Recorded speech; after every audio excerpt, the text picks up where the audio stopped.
Hi, I'm Clifford Carnicum, and I am an independent researcher. Many of you are familiar with my site under my name of carnicum.com. I'm an independent researcher on what I call the aerosol issue, aerosol crimes, popularly known or referred to as chemtrails. I don't use that term, but I don't have any problem with other folks that do that. But for about 10 years, I've been doing research on the aerosol issue, the deliberate introduction of massive amounts of particulates into our atmosphere. Our purpose here today is not to debate or discuss the reality of that subject. It is to go into a much deeper subject, and that is the biological consequences of these aerosol operations, with a particular interest in a condition that has emerged that has been called Morgellons. We will find that as I use this term, really any time in the future, and as well as now, I will put that term in quotes, and I think that'll become clear as we talk today. I'm here with Gwen Scott, Dr. Gwen Scott, a naturopathic doctor, a longtime friend, associate, and collaborator on research that we have done over 10 years now, with a great deal of recent activity over the last 3 months, specifically on, again, the Morgellons issue.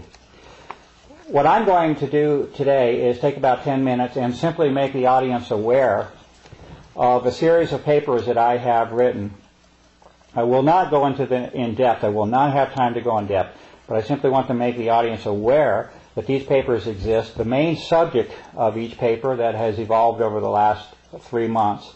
Then Gwen will have some time for some of her thoughts, personal issues and testimony related to this issue, and then we'll have a couple of minutes at the end to close. So my work will basically be a chronology, and my work on this issue started in August of 2006. And there was an individual that presented physical samples to me of a skin condition, along with the reports that wherever she went with these samples, that she either received no information back from the doctors, or that she was ridiculed, or that she was called delusional. This is how this individual was treated. This apparently went on for several years. She sent me a sample because I could not really believe that somebody would not respond to a physical sample that she was providing. Apparently not the case. So I received the sample, and I looked at this, and I posted the first article on the subject, and that article was called First Observations, and that was in August of 2006. That work was posted, rather phenomenal in terms of what it showed. It showed the presence of very unusual structures at the submicron level under the microscope, things that had no tie or continuity with normal biological processes, submicron fiber networks. And at the same time, the term Morgellons was emerging in more popular circulation about certain people that supposedly had a skin disease, and this is how it was framed, as a small subset of the population that had this skin condition, who, by the way, were generally being called delusional or crazy along the way. That work was posted along with an appeal for positive identification of the unusual structures that were being seen under the microscope at high power. That call went completely unheeded for a full year or more. Nothing happened in terms of any response to identification of these unusual biological structures. At that time, this would have been in November of last year, a second individual provided me with samples in a much more direct form. I had access to the individual, and numerous physical samples were provided. Those were also looked at in great detail under the microscope, and at that point it was different because I had a match. I had only had the one sample from one individual for a whole year. At that point, when the second individual came in, I had numerous samples to look at, and there was an exact match to the T, an exact match with that first sample of a year ago. And in the end, there are about 4 basic forms that are showing up on my side under the microscope. They are as follows. One would be what I call an encasing filament, or a bounding filament, a filament that is usually barely visible to the human eye, but within it a second structure exists, and that's a submicron network. So you have a bounding filament. A human hair is roughly on the order of 60 to 100 microns thick. This encasing filament is on the order of 12 to 20 microns. So you can see it with the visible light. It has a similarity in appearance to a hair, but certainly you will find that it is not a hair when you look at it under proper magnification under the scope. So the second form is within the bounding filament, and this is a sub-micron network of fibers or filaments. The third form is that it's a coccus form, it appears. It appears to have strong similarities to what would be called a coccus bacterial form, a spherical form. These structures are measuring at the sub-micron level also. Approximately 1/2 to 7/10 of a micron is the best size that I can come up with. And the fourth structure is what I'm right now calling a hybrid form, and this is something which is somewhat in between.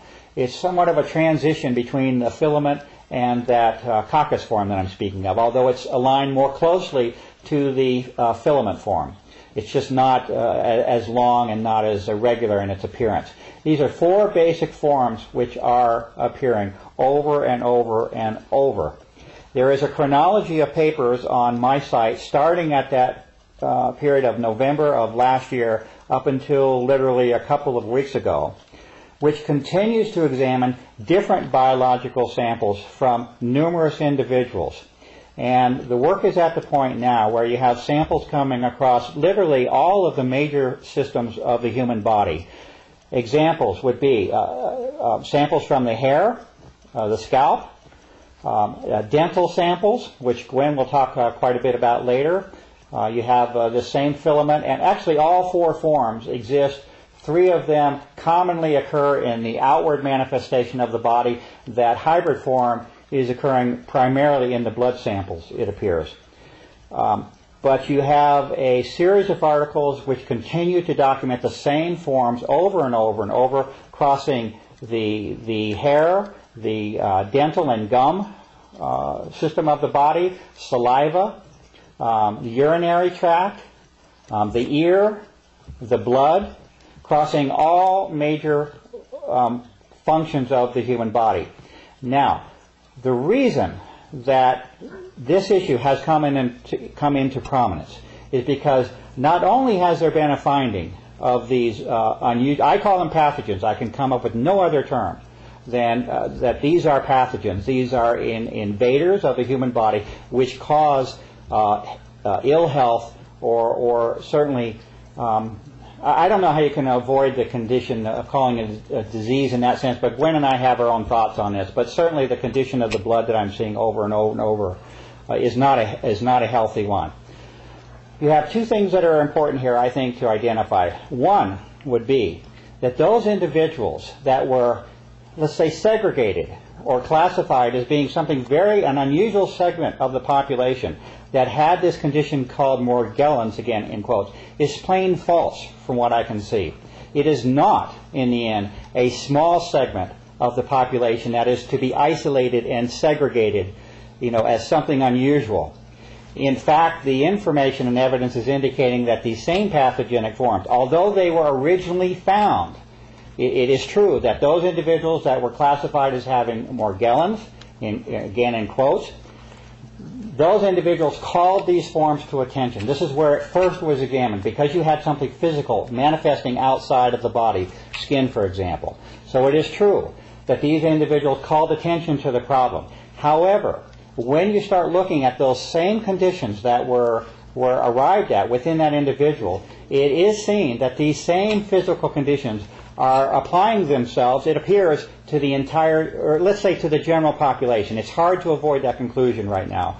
We have 18 individuals across 3 to 4 state lines that have contributed physical samples thus far, and the same identical pathogenic forms, again I can come up with no other proper term than that they are a pathogen, are occurring in these individuals. And the only distinction that I can make with the so-called Morgellons individual is that you simply have an outward or visible manifestation or visible form with that individual. But if you get into the blood and you get inside the body in these major systems, the same forms are occurring with all.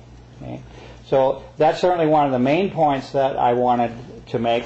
in terms of the distribution of this condition. The classification of Morgellons as something specific to a few individuals appears to be entirely false, and the only conclusion I can come to at this point is that it certainly appears that the general state of health of the general population has been affected or degraded by the presence of these pathogens.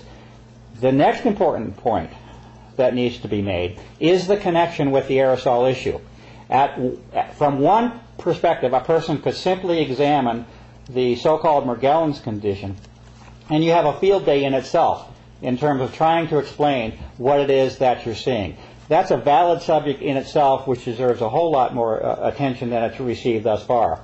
But unfortunately, there has been the linking by direct physical evidence of the so-called Morgellons condition with airborne samples that now have a history extending back 10 years. In particular, a set of samples that was sent to the United States Environmental Protection Agency at the beginning of my work, close to being 1999 or 2000, and the subsequent refusal of the United States Environmental Protection Agency to identify that material. If you now look at the microscopic level, very high magnification, you will find a direct parallel in form, structure, and size between that very sample that the EPA refused to identify. Basically, 3 out of those four forms that I spoke of, you will see within that single sample that the EPA refused to identify.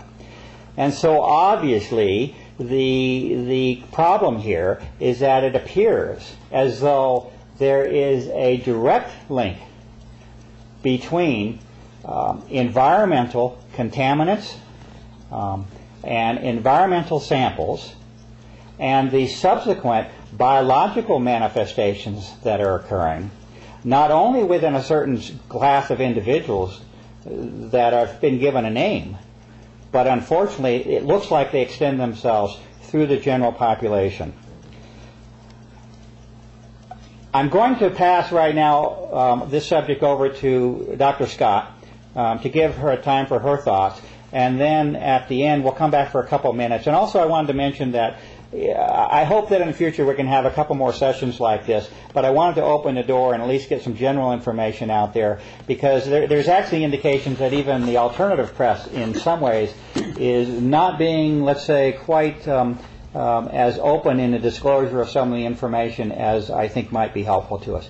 So, Gwen, I wanted to thank you very much for being here today. This time we're both under the camera. Last time we did some work with just you under the camera. Sure. But I wanted to thank you for being here and give you a few minutes to give some of your thoughts on this issue, and thank you very much. Well, I have to thank you, and I think every human on this planet, Clifford, has to thank you. You spent nothing but the last 10 years of your life with nothing coming to you doing this work. So on behalf of humanity, thank you. And thank also you. Your beautiful wife, who's been patient unbelievably throughout this process. Right. Thank you. Dovetailing what Clifford was saying, this is not a disease, folks, and that's a terrible misleading that's going on in Morgellons disease. I've been working with this, well, it's a network of things for a couple of 3 years now. At first I had no clue what I was working with, using my own body basically as a laboratory. And I began to see that there are a lot of components. Morgellons was just a name put on this because people were demonstrating something through their skin, as Clifford mentioned, which later under the microscope we begin to see very unusual forms. But it is a very compound, complex network of pathogens, organic, inorganic, and all kinds of things. Fibers, we have heavy metals, we have bacterias, funguses, viruses, all kinds of things that seem to be working somehow synergistically, none of them good to the human body and human health. I was able to touch base with one of the people who actually was involved in the design of some of this, and I think at the time he thought he was doing his country some good, and in retrospect now realizes perhaps not, and so he's trying very hard to help anybody who's conscious of what's going on. And he did tell me that most of these pathogens have been genetically altered. so that some your immune system doesn't even know that they're there. They're cloaked. They're different. They can overcome. And I won't go into specifics, but just to say these are not your average bacteria, virus, fungus, and of course heavy metals are not average in the human body anyway. And these fibers, these unusual fibers, are wires that we're seeing. People have said, well, where is it coming from? Well, clearly there's been enough air sample to know, and Mr. Clifford just made that connection for us, through the air. And remember, folks, and this is something people forget, we've sort of disconnected. Hopefully we can reconnect with some very important things today. Whatever you breathe in is systemic or system-wide to your whole body in less than a minute. And these things that we're talking about here are very small, tiny, tiny, tiny particles, goes into the lungs, go directly into the blood supply. No oversight, nobody knows, this is a slow process of discovery, can be changed on any given day without our permission or knowledge. So it's pretty disturbing when you think about it. But we do know that some of these at least are coming into us with deliberation through the air supply.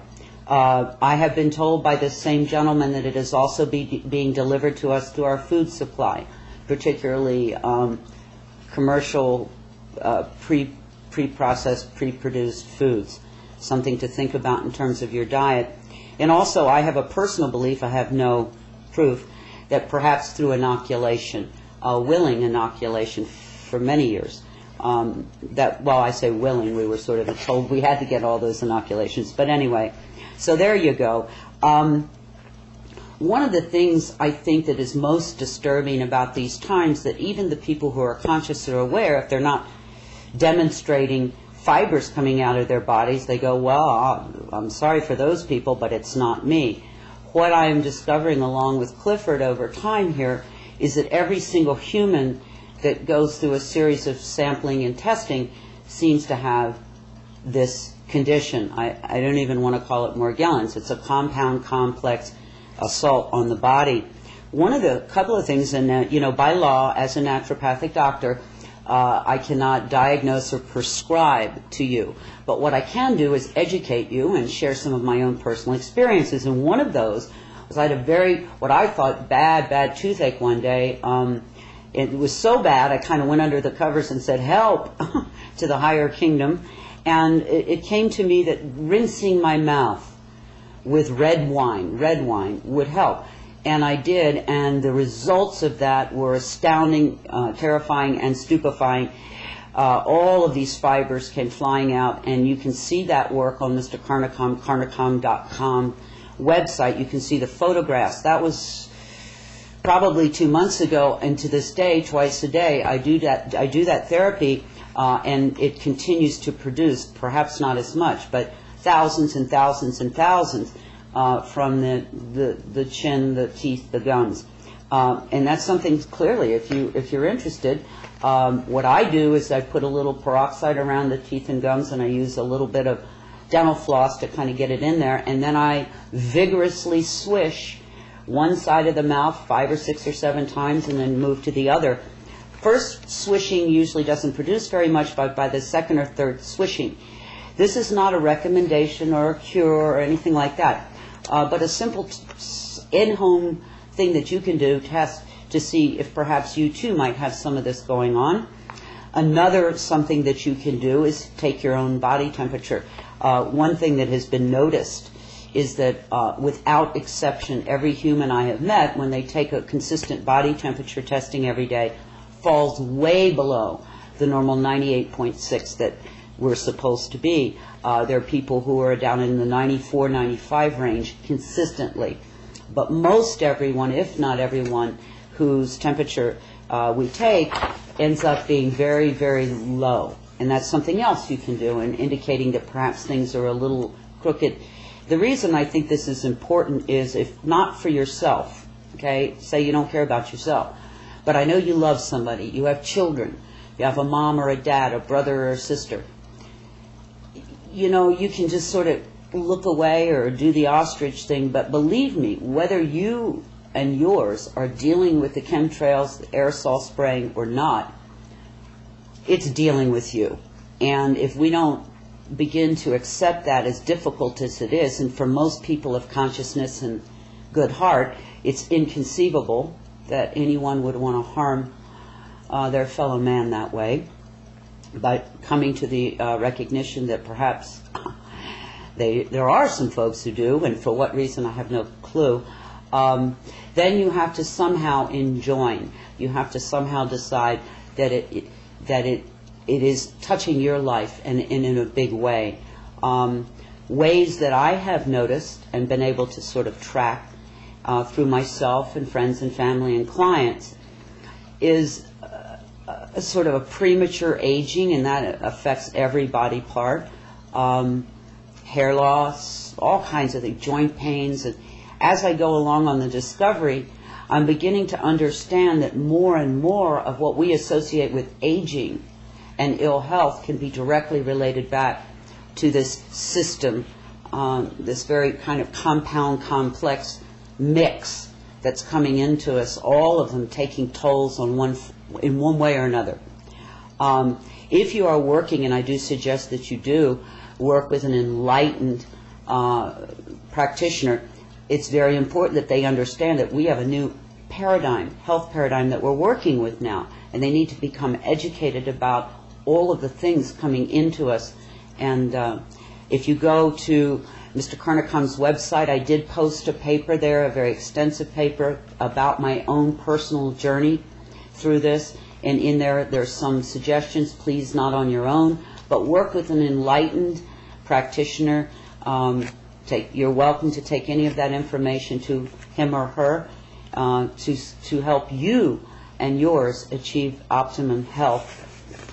Just a few final comments. Everybody says to me, well, okay, what do I do? Well, I think the first thing you do is what you're doing right now, is becoming aware, educating yourself, becoming conscious, because knowledge is always the beginning. And then after that, follow your soul, follow your spirit, go and meditate, do whatever it is that you need to do, because everybody can contribute something positive to these times. So you'll have to find what your journey is and what your contribution could be. I would only say to you, to do nothing it would be sad, because every contribution means something. And I would also say it's hard not to get angry. It's hard not to come right back at it with anger and hatred, and they should, whatever, and all that stuff. But in my opinion, that it's that energy that got us where we are right now, and that even though this is so difficult to approach this way, to me it seems the only way, which is with love and compassion and kindness and all the light side energy, because in the end it's the most powerful, and I think can offset. The same person that came to me said so much of what's going on is vibrational, and if you look at Mr. Carnicom Clifford's website, you'll see a lot about frequencies. And we know that anger and hatred and judgment all carry a very dense negative frequency, whereas love, light, compassion carries a different frequency. So that in and of itself is good medicine. As I go along through this process with myself and my friends and my clients, I will continue to update whatever observations I have about the nature and potential mitigating natural remedies that you can consider. As I said, please work with a professional healthcare practitioner. And in closing here, really, I just want to say, anybody watching this, bless you. Bless you for being conscious, and bless you for caring. And I know Mr. Carnicom Clifford has a few closing thoughts. Yeah, I just want to thank you very much, Gwen, and I hope we get the chance to meet again soon on this. And I suspect it might be helpful to have just more of a dialogue maybe the next time. But it's helpful to get some of the really just introductory. We're just trying to raise the issue on this. And one comment that with respect to this test that Gwen described with the wine. Unfortunately, this is not an anomaly. This does not appear to be something that is extremely unusual. It's unusual what is being seen, but this is not something restricted to a single individual. What has happened thus far in the test that she has described, this is very real that we're speaking of, and this is why we're presenting this in a video. This is real, this is physical. And thus far there have been 18 people is our latest count, right? 18 people. We could essentially call this a random sample from across the country. Numerous states now have conducted this very same test. And I'm not a doctor at all, and I don't claim to be a doctor in any way. And I'm not offering a cure. In fact, we don't know 1/10, 1/100th of what is going on. But we do know that there is a specific physical test that has been established. Gwen is the one that discovered this. And thus far, on essentially a random sample of 18 people across the country, every single one of them is producing the same physical forms, which I must declare, the best that I can, as being a pathogenic form. These are not meant to be in the human body, what is being seen here. I'm not going to swear that every single person across the country and in the general population has this, but certainly statistically we're way beyond any norm. So I would like the audience to become involved to the point where they are aware that this is a physical manifestation which appears as though it may be affecting the general population, not something that we shove off to being a few folks like they treated lepers in the past. I also want to let it be known how the CDC has responded to this issue, and if we're counting on the federal government and the federal agencies to give us the scoop and the lowdown on this issue, we've got a very serious problem. Because if you look at the CDC's history here, they have been anywhere from completely ignoring the issue. They've taken several tactics, several along the way, and they change according to what appears to be appropriate for them at the time. One is complete refusal and denial to even acknowledge the subject. The next stage they got into was one of labeling the condition as delusional. They put it up on their website that this is a delusion, falling right in line, again, with a tactic that was used. Then there appeared to have been pressure applied to that agency, and they removed the delusional reference and acknowledged that such a thing might exist in some form, but we don't know anything about it, that we're going to do a study, but nothing happened. This was on for at least a year and a half. They declared an intent, nothing happens. It then evolves to the point where there's a press club, a national press club, where there's an acknowledgement of the issue. And what do they do there? They say that we're going to study this. There's no sufficient funds established for a study. The study is confined to a specific group of people with a specific health organization, Kaiser Health Organization. A very specific test. And who's the main scientific let's say arbitrator of this? The Armed Forces Institute of Pathology. Okay, this is who is supposedly evaluating the reality of this condition will be the military. So, and now we're at the point where there supposedly will be some information released a year and a half on this specific group of people.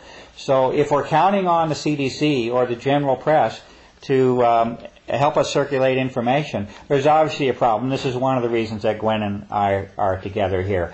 On my side, there is a call for an appeal for assistance for positive identification. A lot of my work is specific, under the microscope. It's not something that's nebulous. There are very specific forms that are repeatedly showing up now, and they need positive identification, not a maybe, not might be. We need positive microbiological description, identification of what's there. And if it's a little bit beyond the ordinary, we need to know that as well. And my hope is that we're able to meet again, Gwen, and maybe just in a more conversational mode, go over some of the things that we're finding. And what I would want to say is, please, please, please, please, this isn't something you let somebody else take care of. If you do not become involved, if you look back through human history, and when there was a big problem afoot, and the people turned away, now we condemn them and say, well, why didn't they do something? Well, we've got another big problem here. And it may, and I hope I'm not overstating, but I think the health and survival of all human beings is truly at stake here. And so we can't afford to say, well, I'm busy today, or I got family problems, or, oh, that's scary, I don't want to get involved. You really, it's a soul call out. I don't think it's an exaggeration, and that's why Gwen and I are motivated to do this. We're speaking of something which has the potential, if not actually already doing so, and that is affecting the general state of the health of the population. On the whole planet. Yes, and with a great deal of evidence can be attributed to very specific environmental operations and programs that are being conducted. And with that, I would like to thank you for listening, and thank you, Gwen. And I look forward to meeting with you soon again and see if we can get into a little more detail on some of the things we've been doing. Peace and blessings. Thank you, Marcia.